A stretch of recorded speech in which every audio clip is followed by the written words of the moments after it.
Hi there. Today we're going to talk a little bit about prototyping. I'm Rick Jorgensen. I'm currently the director of UConstruct's Makespace, which is a cool shared workshop that we have in downtown Whitehorse with a full wood shop, metal shop, laser cutters, 3D printers, electronics lab, all sorts of cool stuff. I also happen to be a trained programmer.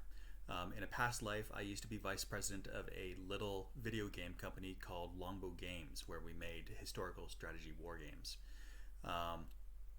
And the cool thing about prototyping is you kind of use the same approach whether you're making something physical or making something digital, like I did at both my current job and my past job. And when I talk about prototyping, I like to start with images like this. This is actually just an image I found on Unsplash by searching for the word prototype. And I think that says something because when you talk about prototypes, this is the kind of thing that most people imagine. But this really isn't what you should be thinking of when you're thinking of a prototype. You look at this, and this is almost a completed project. I don't know if this is some sort of sensor net that fits inside a bicycle helmet or something, but it looks like it has all of the important parts on it already. This has already been sent to some sort of fabrication shop to actually make a professional version of this. And this is definitely not what your first prototype is going to look like. Your first prototype is probably going to look something more like this. Just, paper, scissors, and pen. Or maybe it'll look more like this. Just a pile of Lego. Lego is a fantastic way to start prototyping. So let's jump right into what I call the Tao of prototyping. This is kind of my approach to any kind of prototyping, whether it is doing a home renovation or designing a video game from scratch. And there's 3 or 4 key parts to this. The first 2 are it has to have minimal cost and take minimal effort. And if you believe that time is money, you'll understand that these are actually the same thing. Whatever your prototype is, it has to be cheap to make and has to not take too much of your time, because there's a very high chance that your first prototype or your second or third prototype are not going to pan out. And if you put too much effort into them or too much cost into them, that's just a waste of time and money. And that brings me to the next point, which is non-attachment. Like I said, there's a very good chance that any of your prototypes are going to fail, and you need to plan for that. If you get too attached to any of your prototypes, there's kind of no point in making a prototype. We'll get into that more later. Finally, it's important to iterate. Take everything that you learned from your first prototype, move it into the next prototype, and then take everything you learned from that prototype, move it to the next one. So where's a good place to start your prototype? Well, if you're doing something physical, then I believe the perfect place to start your prototype is somewhere like here. This is our woodshop at UConstruct. And when I say this is the perfect place to start your prototype, I mean this is the perfect place to start your prototype. This is the pile of scrap wood that we have at the back of the wood shop. And remember, I said your prototype needs to be cheap and take minimal effort. Well, a pile of free wood is a great place to build something when you're just trying to test out what's going to work and what isn't. So, how have I used this approach? Well, let's go through a few prototypes that I've personally made. Now, right now, I'm in the middle of a kitchen renovation. And this is what my kitchen reno looks like. I think it looks quite nice.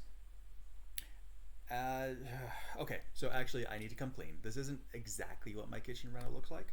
My kitchen reno actually looks a little bit more like this. Yeah, it's not pretty. Thankfully, I have a really understanding significant other. Otherwise, I would have nowhere to live right now. But let's go back to this much prettier image. This is a rendering I've done with some CAD software. CAD is computer aided design. And this is a really good tool to learn if you're going to be doing a lot of this kind of prototyping, but there's a lot of upfront learning to it.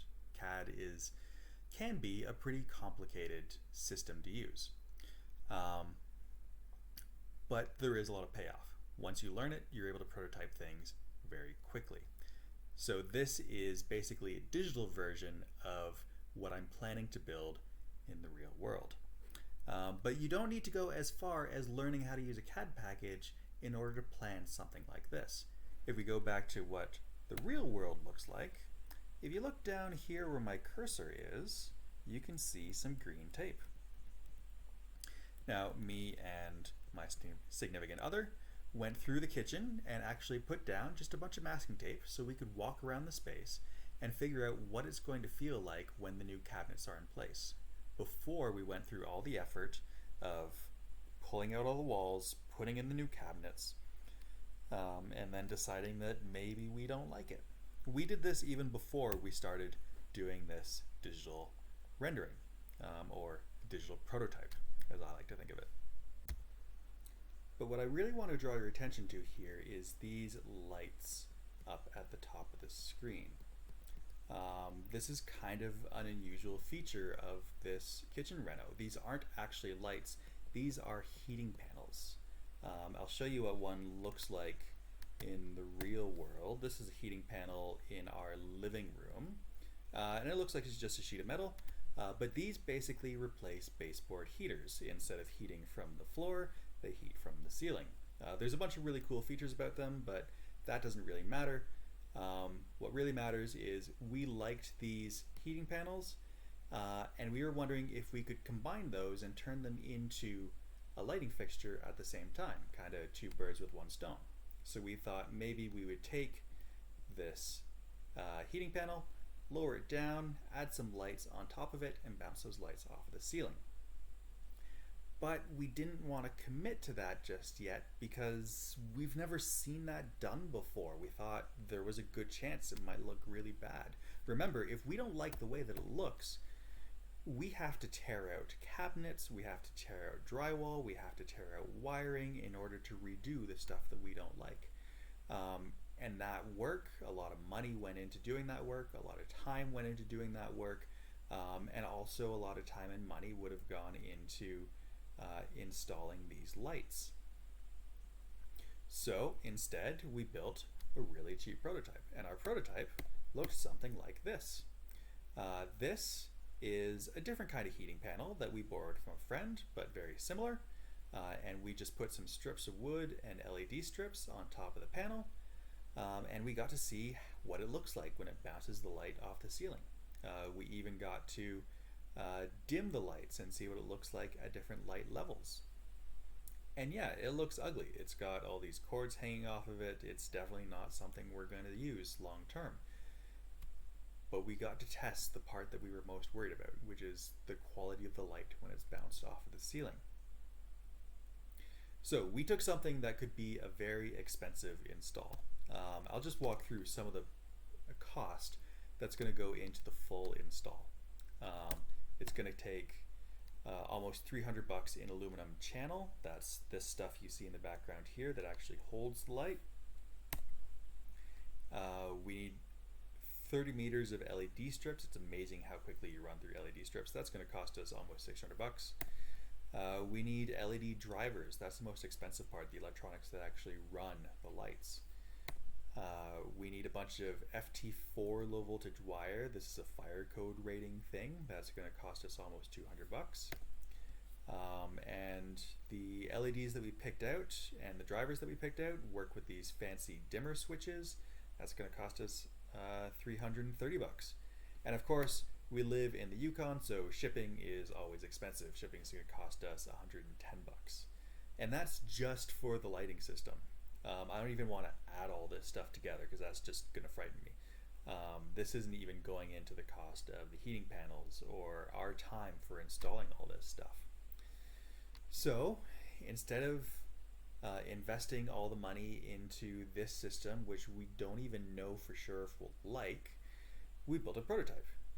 And the prototype instead used this scrap wood that I pulled out of the scrap pile and pushed through the table saw in order to make these triangular strips, and a really cheap strip of lights that we got off of Amazon. Now these lights are nowhere near as good as the final lights that we intend to use, but they were good enough for us to test what it looks like to bounce the light off of the ceiling at that distance. And that Well, it cost us nothing for the heating panel because we borrowed that from a friend. It cost us nothing for the wood because we got that out of the scrap pile. The lights, they only cost us 21 bucks, and of course, the shipping was free. And even the lights, you look at 21 bucks, even that wasn't wasted because we had another use for the lights. If you look back here at the state of our current kitchen reno, you can see that we are using that same light strip in order to light our room while we're renovating the kitchen. Okay, so that's the first two precepts of the Tao of prototyping. Low cost, low effort. What about the third precept? I call this non-attachment. It's also called kill your darlings, but I like non-attachment in the context of the Tao of prototyping. This is a prototype that I made when I was still working in the game industry. I was trying to design a game which involved moving two characters through the same space with one set of controls. I had seen this done in lots of other games before, where you press left on the controller and it moves one character left and one character right. But I wanted to take a different approach to it. I wanted to make it more point and click, where you click where you want the first character to go, and then the second character uses some AI in order to go in the other direction and approach whatever obstacles is in that character's direction. And I had been dreaming up the story that goes along with this game that explained why this made sense and why it was core to the design of the game. So I spent a couple of weeks working on this. It was a little bit of a more intense prototype than the one that I just showed you. I played with it a bit. I gave it to my coworkers and I had them play with it for a bit. And we decided that it just wasn't fun. And that was really hard for me to accept. You know, when you've put 2 weeks, maybe even more time than that, into developing a prototype like this, it feels like you're wasting your time if you don't keep using that prototype. But ultimately, if the game wasn't fun, I would have been wasting my time by putting more effort into this prototype. So don't be afraid to kill your darlings.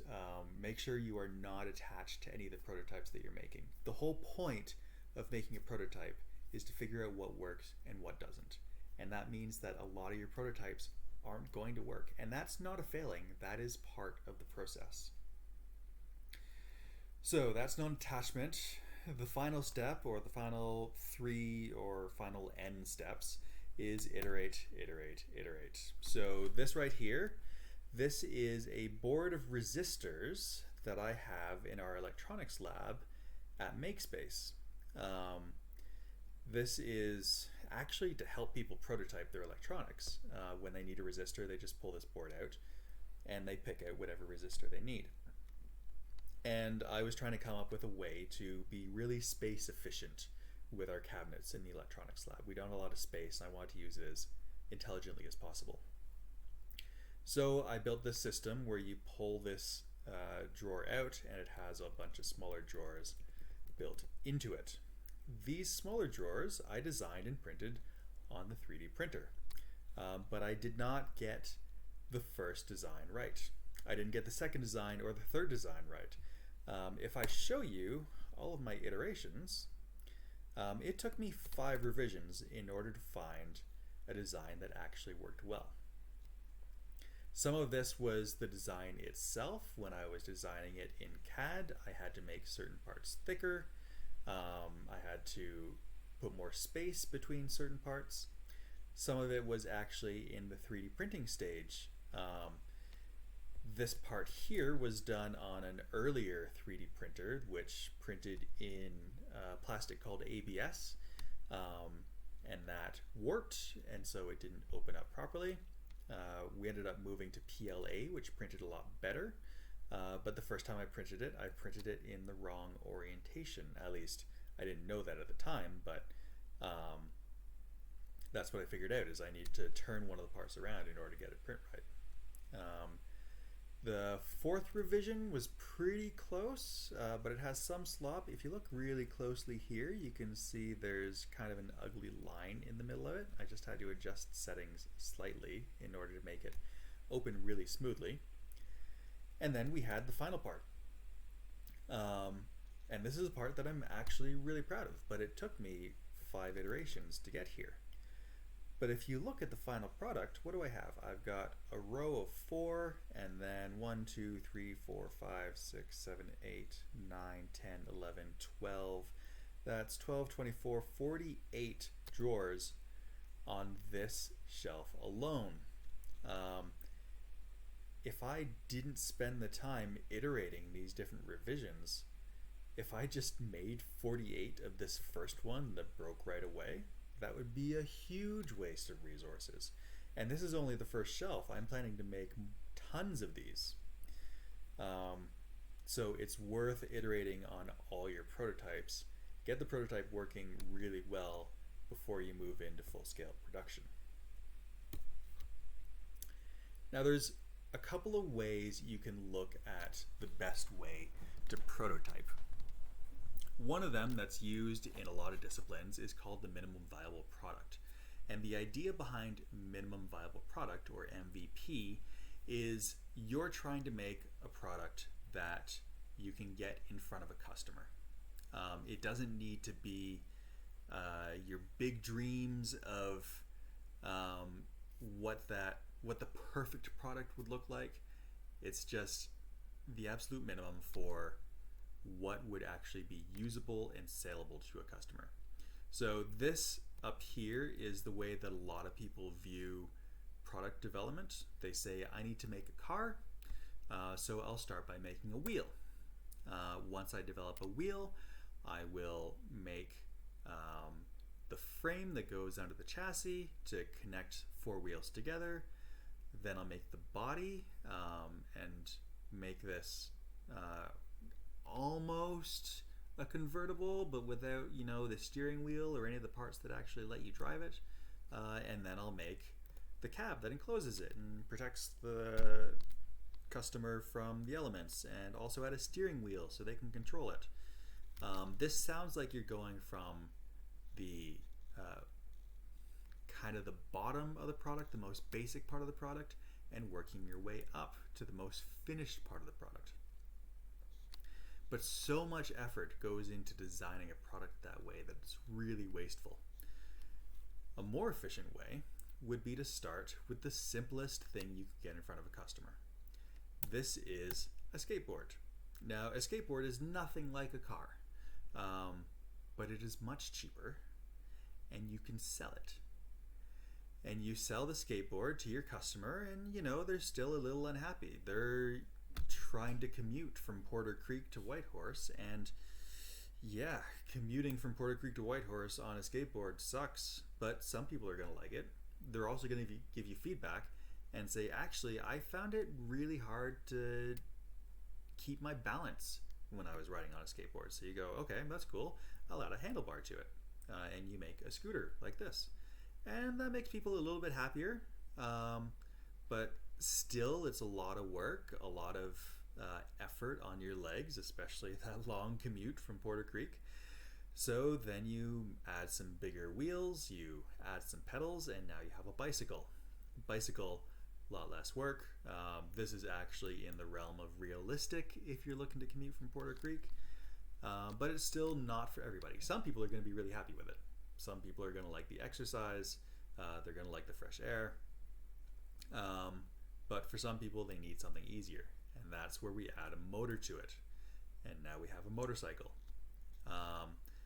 Motorcycle, still not the most comfortable thing, but it easily gets you from Porter Creek to downtown Whitehorse. And a motorcycle is basically a stripped down car if you think about it. It has all the important parts. It has the headlights, it has the motor, it has the wheels, it has the steering, it has the turn signals. From that step to a full car, it's a way smaller step than this first process where we went from a wheel to a car.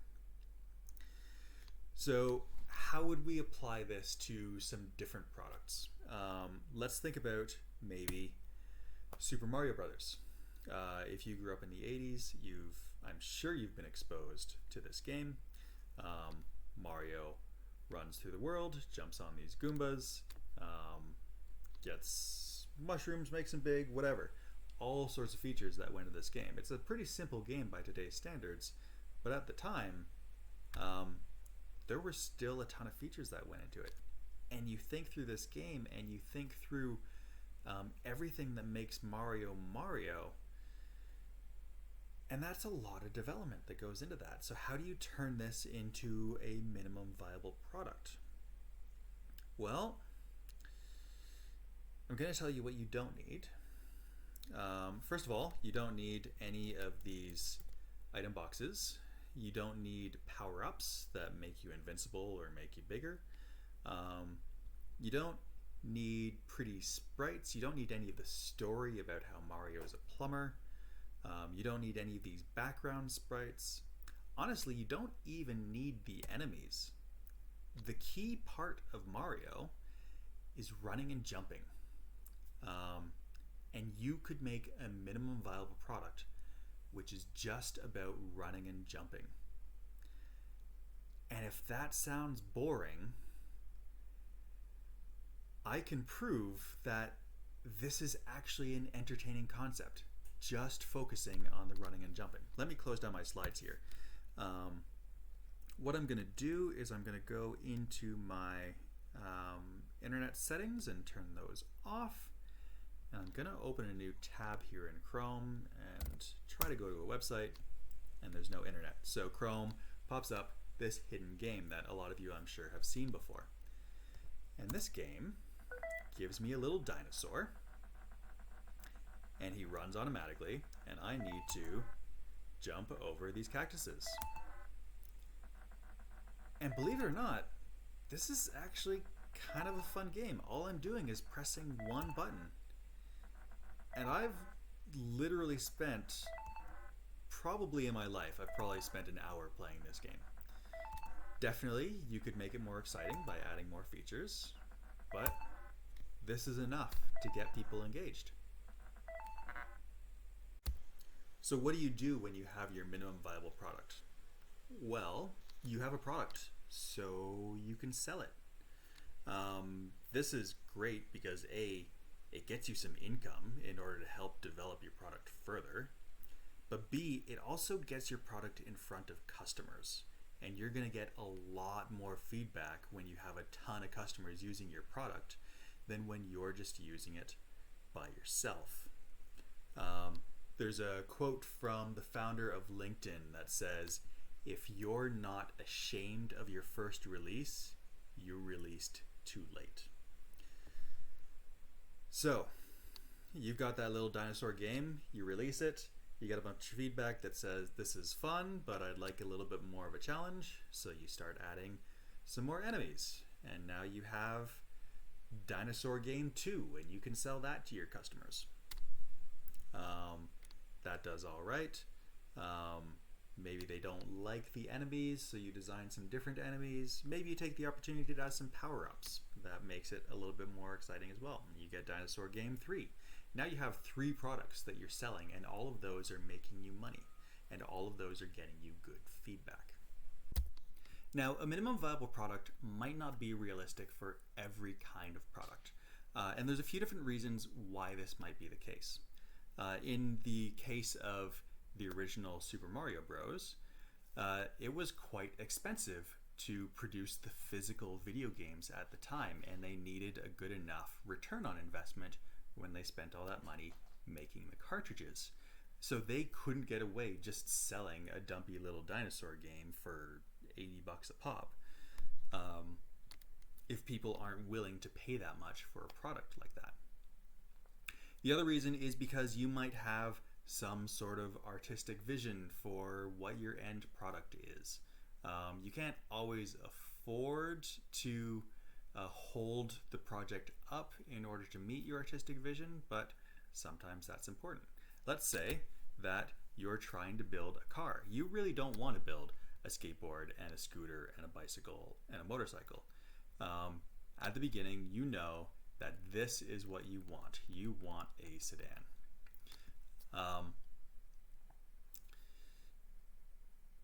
And that's frequently how we start out. We have this end idea and we're trying to find the roadmap there. So this is a useful path, but if you're keeping this final goal in mind the whole way, you might want to introduce certain aspects of it along the way. This works really well for video games and other kinds of software, and the technique is called a vertical slice. This was actually invented in the video game industry, so you're going to see a lot of talks using video games as an example here.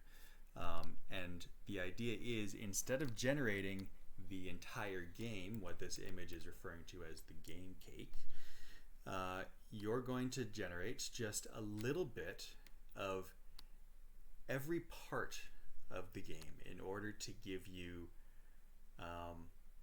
an impression of what the full game will be without actually needing to create the full game. So in this instance, they've broken it up into audio and art. In the case of Mario, that's going to be, you know, the sprites that make these evil mushrooms and make Mario look like a plumber. It's going to be all the sounds that make him jump and squash enemies.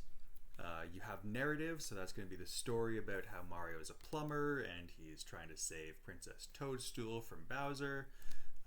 There's level design. So you're going to generate one level. It's going to be the first level of the game. You're not going to go into all the water levels. You're not going to go into the different worlds. Just one level to give a sense of what the game feels like. And then the mechanics and the game engine, that's the stuff that we developed in our first minimum viable product. So this is a good next stage to go from your minimum viable product to something which feels more like your end product. Depending on what you're developing, this might not be the right approach. Going stepwise like this is usually a more economical way to go through the development of whatever your business is. Build it up one piece at a time, and with each piece, you're introducing it to new customers, you're getting new revenue streams. But if it's important to build up the entire presentation of your product before you really release it to the masses, then a vertical slice is a good way to go before you invest all that money in developing the whole thing. And you can definitely use a mix of the two techniques. Okay, so those are philosophies behind how you do some prototyping. What are some actual concrete tools that you can use? Well, one that I really like is called paper prototyping. This is really great for software, but it can also be used for some physical things, although we have some better tools for that. And this is an example of developing a GPS app for your cell phone. You can see the person here has drawn out some images of different cell phone screens, and they have little pop-ups that can pop up at different points.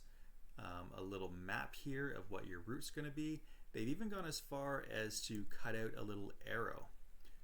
So you can move that arrow around on the screen and show what it looks like as you're moving through the real world, or your car is moving through the real world, what it shows on your screen. And what you would do with a paper prototype like this is you would make all these paper screens, and then you would sit down in front of a friend or a potential customer, and you would ask them to use your app. Use it like it was a real cell phone. And as they touch parts of the screen, you're going to react by pulling parts of the screen away, these little paper cutouts, moving different paper cutouts in, maybe moving your arrow around the screen as you pretend that they're driving around the streets. And then you can get some feedback for, you know, this part of your app feels confusing, or it would be really cool if maybe the app suggested two different routes that I could take, and I got to pick which one to take. And it's really cheap and really fast to test these ideas out without even having to hire a programmer or even know what platform you're going to use. You're going to discover a lot of issues before you've written your first line of code. And don't limit yourself to just paper either. Here's an example of, this was a prototype for a game called Diamond Trust of London, and you can see the designer here, Jason Rower, was using just some cashew nuts and some pieces from a Go board set. And he printed out a nice board, so this is basically a board game version of the final game that he made.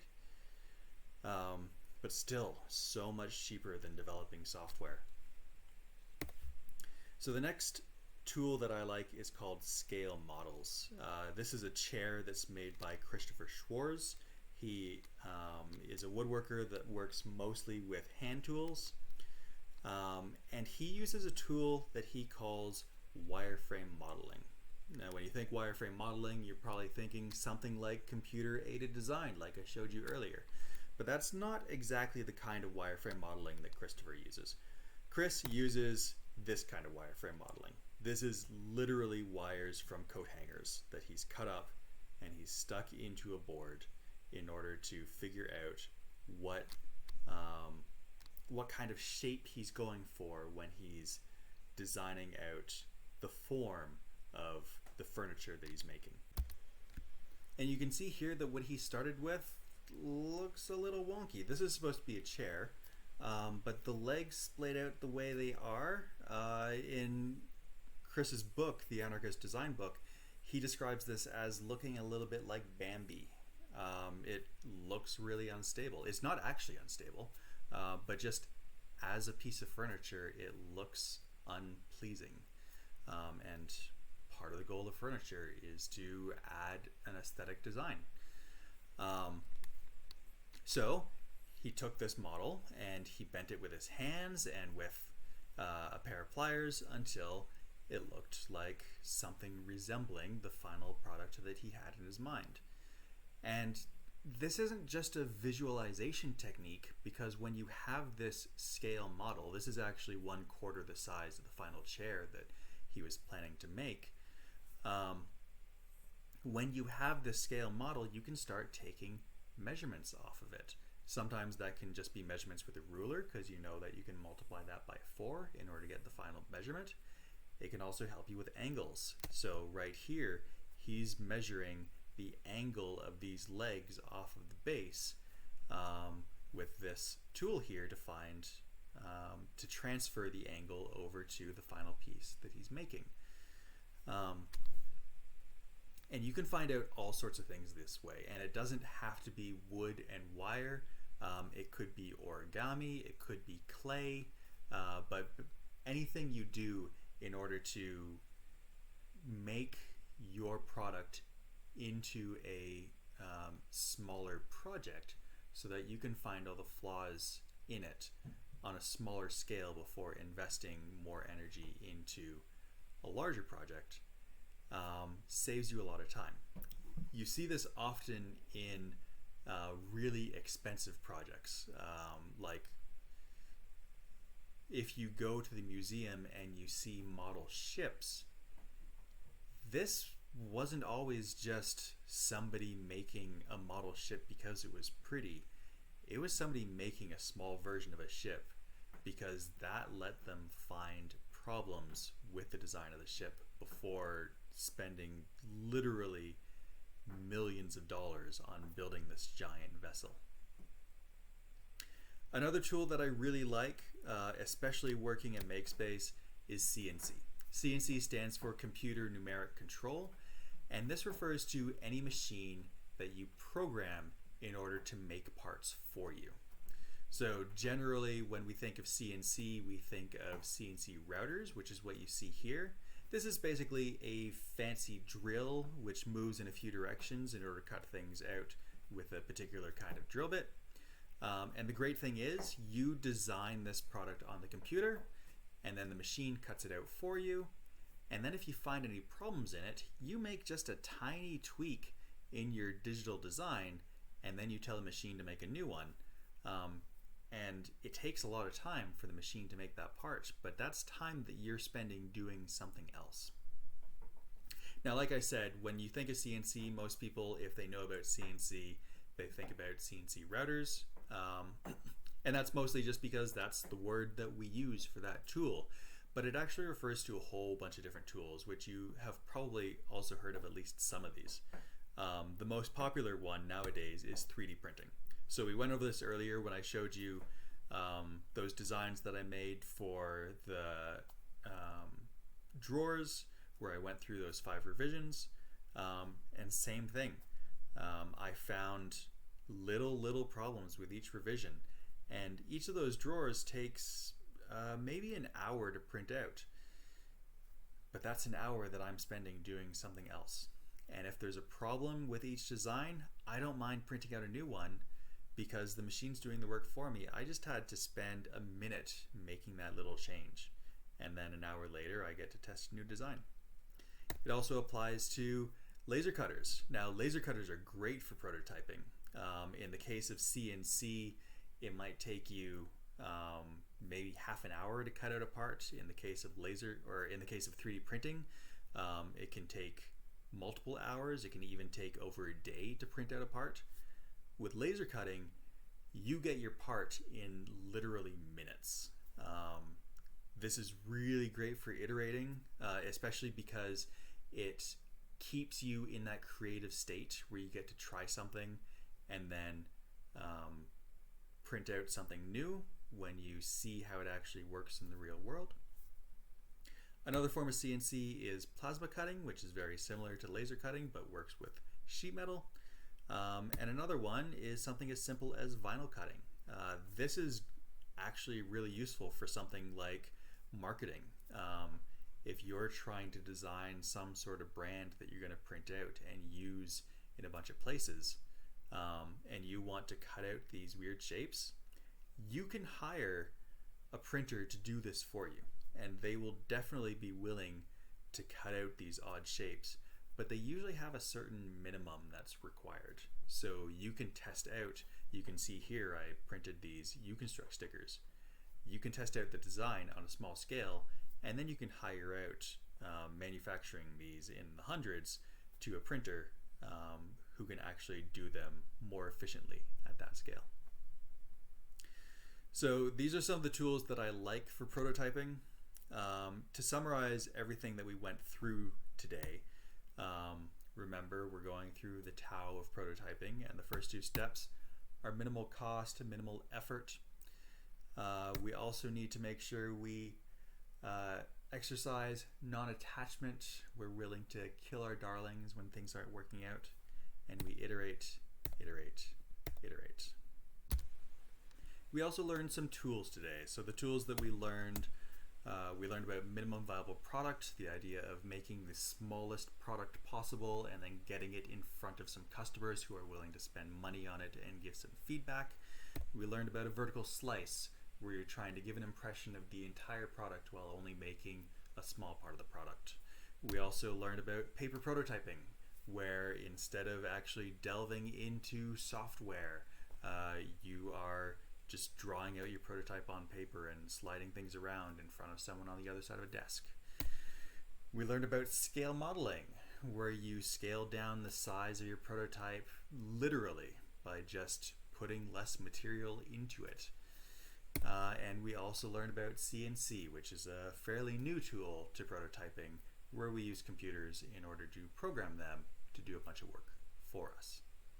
And I would encourage you to think through your own business and your own ideas and figure out how you can apply these products or these concepts to whatever you're developing. I showed how to use this on things like software and on things like physical products, but it works for a lot of other things as well.